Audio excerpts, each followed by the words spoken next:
Welcome to Gaia's Love, a podcast to guide you home into your human journey here on Earth. My name is Vivian Gerard, and it is my delight to co-create with Gaia and share our messages from Source in this now moment. Here we go.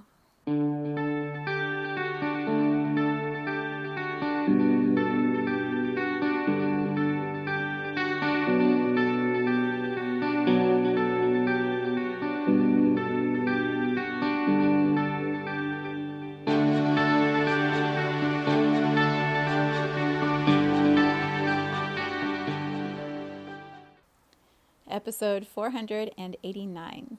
It is Friday here in Cincinnati. It is a beautiful sunny day. We are getting ready for the Labor Day holiday weekend, little extra time off work, scheduled events with family. We also have a new moon in Virgo on Monday into Tuesday. Pluto retrogrades Capricorn. It begins this weekend for the next, I don't even know, 2 months, 2.5 months. It'll be retrograde and then direct. And something's happening with Uranus and something is opposing Saturn. There's a lot of layered astrology that if you have time, I would suggest exploring.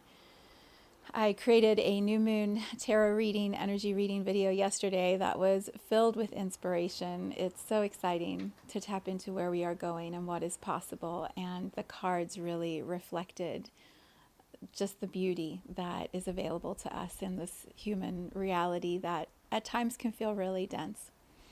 If you are an insight timer, I have a new moon meditation that uploaded, so you can listen to that over the weekend also. Today, we are going to dive into truth, specifically defining truth. And this is a topic that could go in so many different directions. I'm going to trust the way that the energy flows, whatever this message is through me that wants to come into being. And I trust that there's a reason you're being called to this level of conversation, to this kind of a discussion. When Pluto moves through signs, its process or gift, opportunity that it offers us as a humanity is transformation in whatever the qualities of that sign might be, collectively and individually. And so transformation, truth, redistribution of power happened in so many of the aspects of Capricorn as Pluto's been moving through it for the last 15, 16 years. We're in the final sweep of it for the next 2 months, and then Pluto is going to move into Aquarius, and all of the attributes of Aquarius will have transformation and truth and power activated at a new level. And so here we are about to have this retrograde experience in Capricorn, which is often associated with power and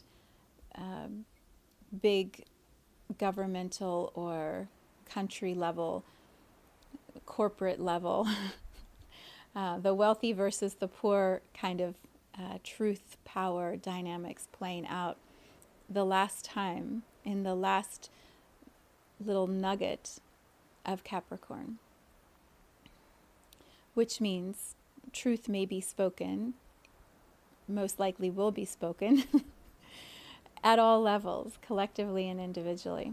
And sometimes when we speak truth and it comes from a place of authority and power over, it may be a truth that the power, the authority holds to be true, but it may not be a truth that is actually true for everybody. And so defining truth feels like a very important focus for all of us to keep in mind, an awareness to have in mind as we go through the next couple of months, and definitely as we move into Pluto and Aquarius. So truth, when I looked up the definition in Google, it pretty much said whatever is true. It said some stuff about facts and transcendental aspects, but it basically just tried to define itself by defining itself as true, which sort of is a loop that we create. When we define something by what it is that actually giving you a definition? But that's how layered and nuanced I believe truth is. So, how do I want to share this? I think let's do it through the lens of time. I believe when we come into, as a soul, we come into a human body and we begin our journey, we believe to be true what others tell us. So our family tells us this color is red or orange or yellow, and we believe it because our family is telling us that. Our friends tell us that this dog is a good one to play with, this house is a safe one to go to, this street is a place you don't play on, and we believe that to be true because we believe our friends who are telling us that. We go to school and our teachers, the administrators, the principals are telling us what they have studied as truth, and so they teach us science and math and history and politics, and perhaps as we go through school, there's some back and forth, there's some dialogue or discussion, some philosophical contemplation between teacher and student. And so we adopt what is true as what we were taught. And then perhaps there's also room for dialogue, which allows us to explore or expand a concept and look at it from different angles. And then, if we're lucky, we go to college. Lucky in the sense of if we have the resources and we're able to commit time and money and attention to an educational journey like college, I believe it expands our mind. A good college experience expands our minds to think outside of what we have been told to be true in earlier education. We go into college, and if we're lucky, we're in really open dialogue with professors who want us to explore with our minds, who want us to question truth and redefine for ourselves and step into our own knowing and empowerment about the way that we see and experience reality, the way that we experience this world.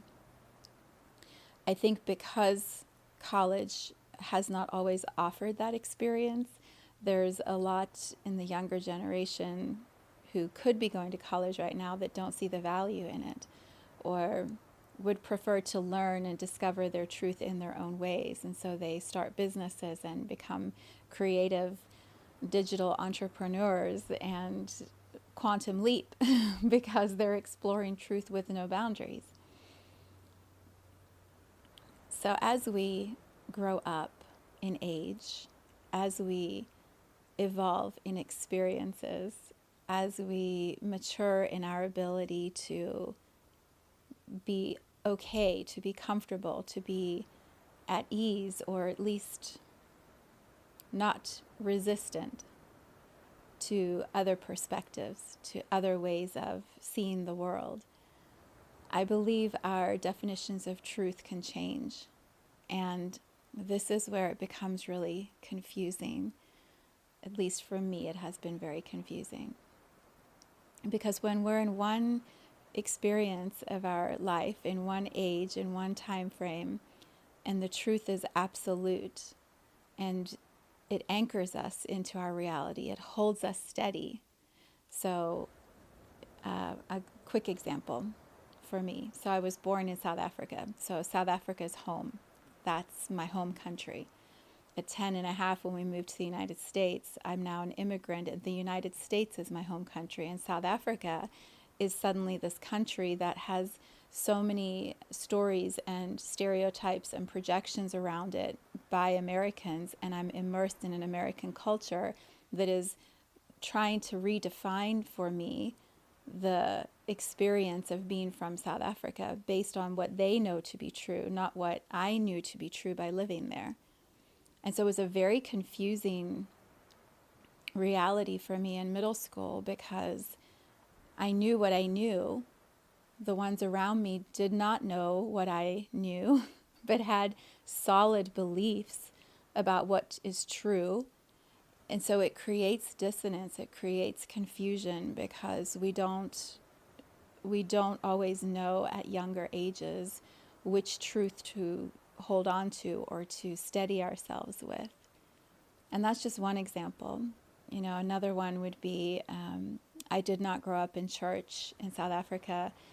We didn't go to church very much when I first moved into the United States. And then my mom found a church that was Baptist, and then eventually a Church of Christ. And most of my late middle school, all of high school years, every Sunday was church. And I was immersed in a culture that had a very strict way of seeing the world, of believing what is true about spirituality. And at the time, if you had asked me, I would have said, this is my truth. Vivian, this is my truth about religion. And I would have fought and, argued and debated about my truth, because at the time, it was what was grounding me into my reality. It was holding me steady in a time that was really turbulent. And then I went to a liberal arts college, which is all about, my first class was philosophy. And then, there were so many cool classes. But I remember sitting in my philosophy class and the professor asking us these questions about God and consciousness and the universe.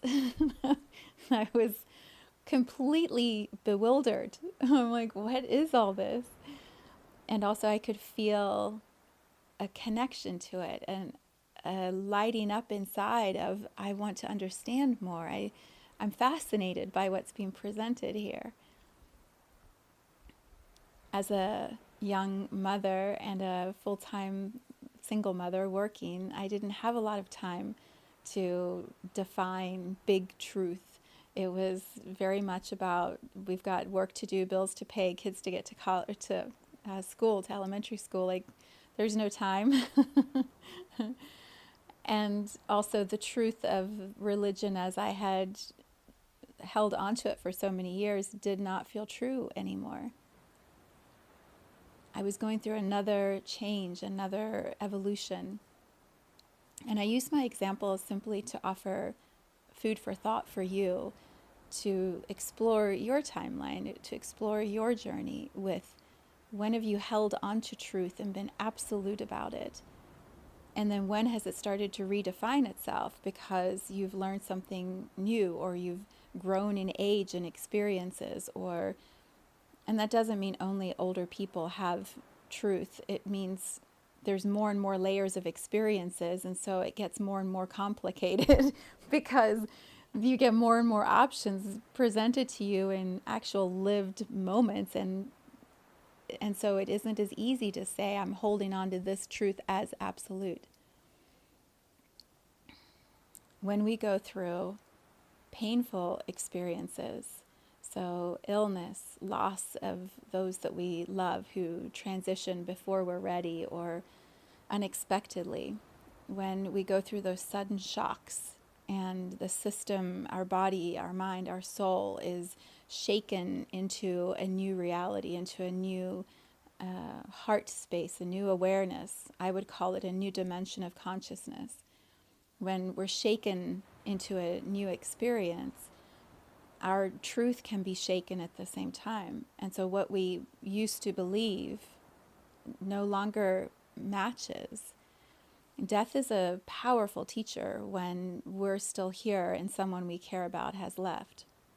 It has us sit with what happens when the body is complete. Where does the soul go? And why did the soul come here in the first place?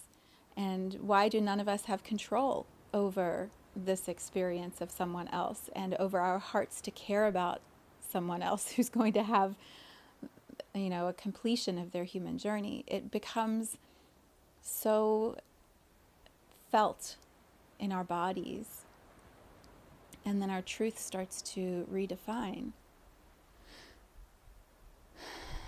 Those are big questions for us to ponder. And often in the human realm, we're so busy working and living and managing our bodies, our families, our regular life, that we don't often create the space for those bigger truth defining experiences or contemplations. So why am I bringing all of this up in so much detail? When collectively we go through a shift, which we've been going through and is about to happen again in a very powerful way. Pluto in Capricorn is going to rock some waves, and then the shift into Pluto in Aquarius is going to be a big activation. And it may not happen exactly on November 19th, but within a few weeks, a few months, you will be feeling the ripples. All of us will. It's a big transition of energy. When collective energy is moving and the big players or the big leaders or the ones who have the most visibility define truth for everyone, then it's easy to just follow along with whatever that definition of truth is that is handed to us. And we just accept it and we keep moving in the direction that the ones with the authority or power want the direction of energy to go. So we follow the current. It's just easier.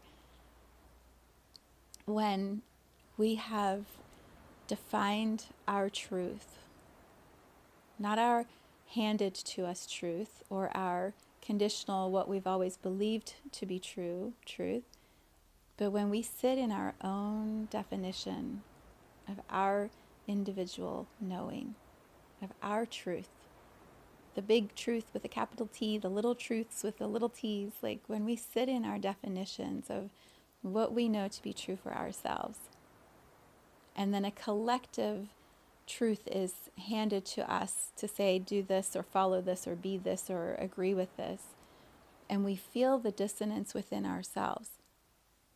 We know within ourselves this is not in alignment with what my truth is. This is not in alignment with my own integrity. When we feel that in ourselves and we're steady in our own truth, we've defined it.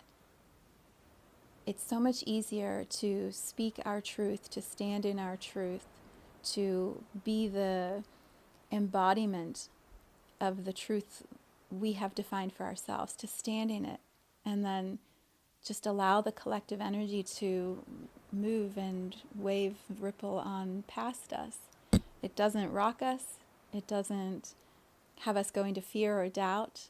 It's just this line of like, I know who I am. I know what I believe. I know what I stand for within myself.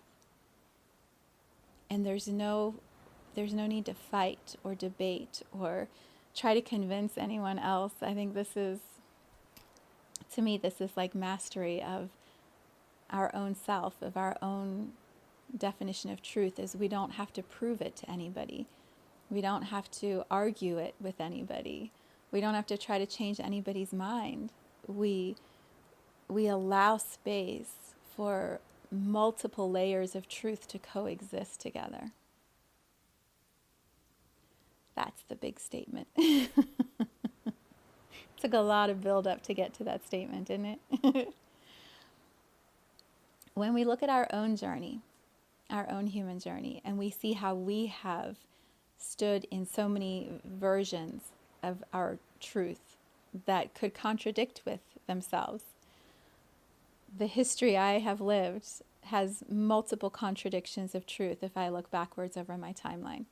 The me I am right now would be in a massive conflict with the me that I was at 16 or 17. And the 16 or 17-year-old might have tried to argue with the 53-year-old version of me. Like, what are you doing and why? And what are you thinking? And like, you're wrong. Both are me. So truth can coexist on multiple levels simultaneously within myself. So if it can do that within myself, of course it can do that within a collective community of 8 billion souls in human bodies, all having individual experiences in this beautiful planet of Gaia.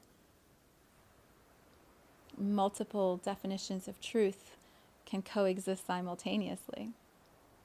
And it doesn't make one truth right and one truth wrong. It's just, this is my truth now in the moment I'm in, and I'm at ease with my truth. And I know what it is. And I can be. And there's space for you to be. And there's space for billions of others to be. I think where it gets mixed up often, or where the authority and power dynamics get complicated, is when someone else is enforcing a truth onto somebody that doesn't match with their truth. When it's imposed upon, when it's authoritatively dictated to someone else, from a leader to lots of people, or from one person to the other person, individual to individual. When we impose our truth on others, it gets really messy. Or we just give in and go along with the collective, and the collective agreed upon truth becomes stronger and stronger and stronger, because so many people are just by default accepting what's given and not taking the time to define their truth. I believe Pluto retrograde Capricorn and Pluto in Aquarius are going to be this like 1-2 punch, this really intense activation within lots of individuals, within many individuals, to explore, to define, to come to a reckoning within ourselves of what truth means, and to stand in that, in our own power. To really, the word sovereign I know can be overused, but that's a good word for this energy. I am independently aware of my truth within myself, and I'm standing in that knowing without having to push against anyone else. I'm just my own being, my own definition of truth. And from that, I believe individually we're guided to move and act and do and be in ways that are in alignment with our own truth. And sometimes that's what other people want us to do, and it all works beautifully and peacefully, and sometimes it contradicts what other people want us to do. And then we have that little rub again. I stand in my truth and you have your truth, and they're not quite in coherence. They're not in agreement. What do we do? Yeah, what do we do? I believe we breathe and we relax and we allow space and we listen and we have dialogue and we explore and we come to places of acceptance. You get to do you and be who you are, and I don't need to change you. And you have respect for who I am and how I live and what I choose, and you don't try to change me. And we start to, I believe when we're in truth, in our individual truth, we're in alignment with what our soul is here to have us do or be or express. And when more and more of us are in alignment in that way, it's like all the pieces that maybe used to be locked in place like this start to come apart and redistribute a little bit. Everyone finds their power, their truth, their strength, and then we suddenly start magnetizing in different ways to different co-creations, brought together by truth, not brought together by the authority or the way it always has been, but brought together by alignment of energy, of truth.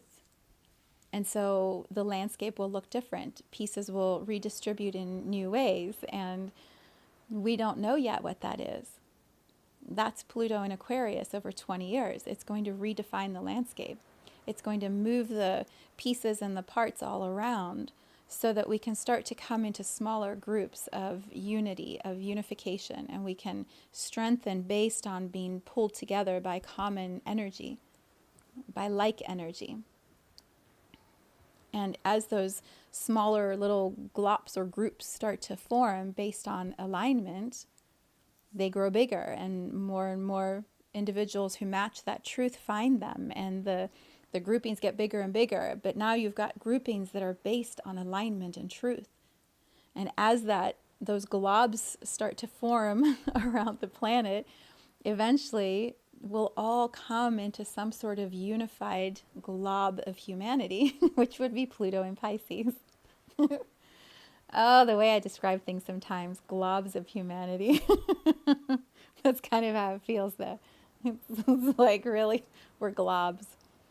Kind of. Yeah. Yeah, but it's kind of fun to be part of a glob, isn't it? When you like what the glob is doing. When your truth and someone else's truth are in alignment, you can have the most fascinating conversations in your glob. Like, how powerful is that? Oh, the word I'm hearing is like, synergy. Synergy, when energy is in sync, it's in harmony. And we're starting to unify based on harmony. That's what happens when we stand in our truth confidently and calmly and kindly, respectfully, with compassion that this process is messy and we're humans, so we're not going to be perfect at it. We're not going to always get it right. And sometimes we'll say the wrong thing, which could happen this weekend with the energy that's at play. We might be surprised, Uranus, by what someone else says, and it triggers us, and then we want to respond, and then everyone's in a big debate over who's right and who's true and for what purpose. Maybe anger is helpful to activate us, to help us define our truth. But anger, when it's projected at others, when it's not as a way to move energy, when it's harmful and intended to criticize and wound someone else, that doesn't serve us right now. I really don't believe that. I believe listening serves us, and pausing, breathing into our own body, into our own calming of ourselves, that serves more than yelling or projecting anger at somebody else. In my opinion, I think it's way more constructive. What happens when we just fly off the handle or respond out of the trigger? I believe we often say things that once we've said them, we can't take them back. And maybe they were said because it was just this energy that needed to move, and it was a stereotypical statement, or it was a judgment that you've had for other people, and you just happen to direct it at this person who's standing right in front of you. We don't always intend that the words are directly for that person, but in the moment of anger, when the energy is moving and it just comes out, the person receiving that from us will take it personally usually. Unless they're a master, and that's rare. It's hard. It's really hard to not take it personally when someone gives you a direct barb or wound or dagger. And once you say the words, they're in the air. They've been heard. They've been brought into manifestation. And it's very difficult to unravel that once you've spoken it. And if it wasn't intended to be spoken in the way that you spoke it, and it came from the rush of the anger of the emotion, there's regret that starts to come in, and then blame to ourselves and judgment of ourselves, and it just becomes layered. And again, for what? Why did we create all of that unnecessary drama? What was the point of that? When we could have just paused, been the grown-up to just stop, breathe, bring our energy into our body, pull our emotions, and just feel for a moment.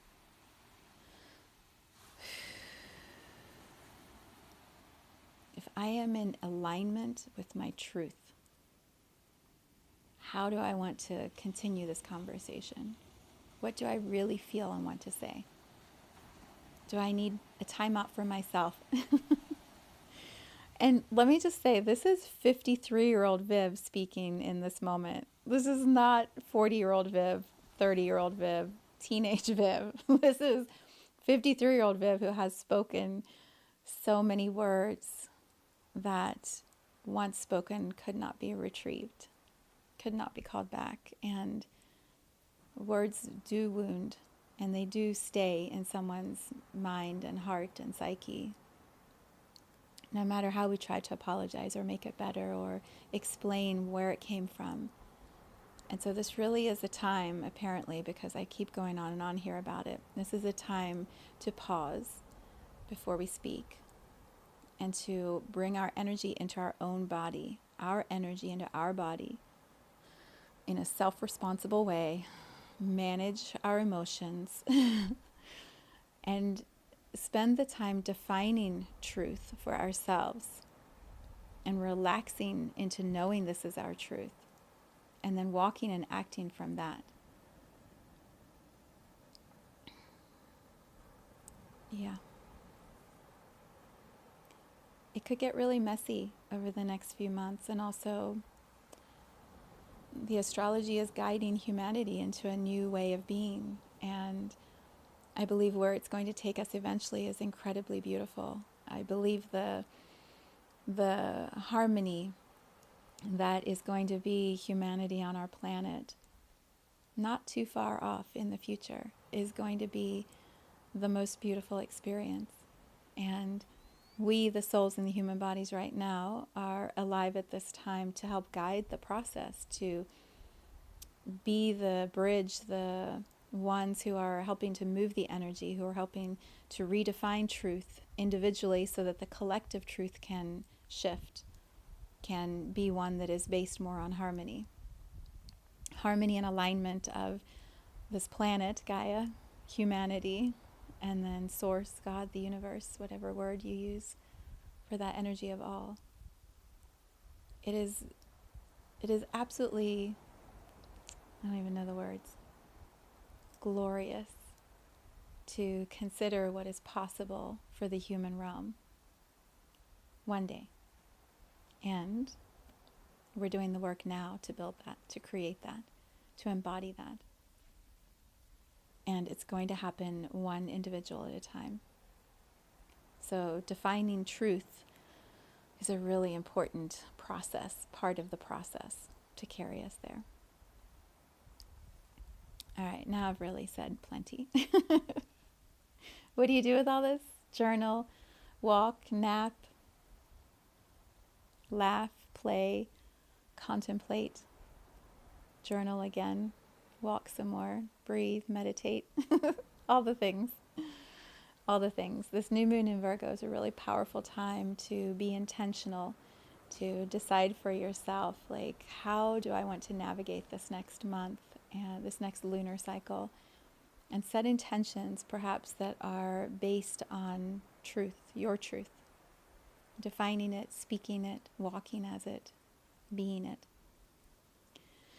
I will see you back here next week. So much love. Thank you for tuning into this vibration of pure love. Let's take this message of Gaia's love out into all of our relationships and communities today. So much love from my heart to yours.